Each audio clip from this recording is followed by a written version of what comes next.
This is the VOA Special English Economics Report.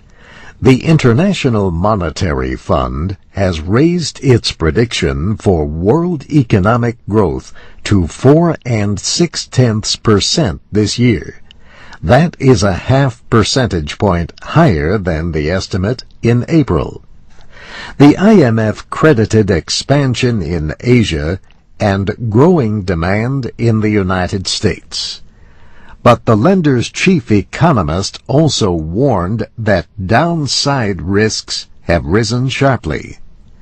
President Obama talked this week about the importance of building exports as a way to create jobs and economic growth at home. American exports grew almost 17% over the first 4 months of this year compared to the same period last year. Now, part of this, of course, is due to the global recovery.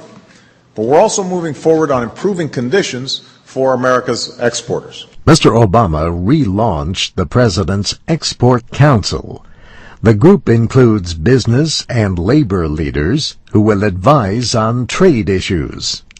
Last week, the government reported that private employers added only 83,000 jobs in June.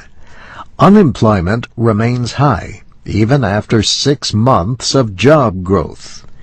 As the President points out, there are still 5 unemployed workers for each job opening. Export-related jobs, he said, pay 15% more than average.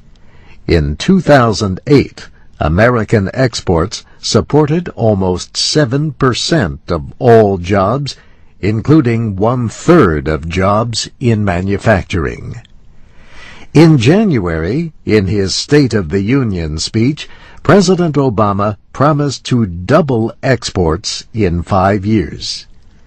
In his comments Wednesday, he said the United States must work to remove trade barriers and open new markets. 95% of the world's customers and fastest growing markets are beyond our borders. So if we want to find new growth streams, if we want to find new markets and new opportunity, we've got to compete for those new customers,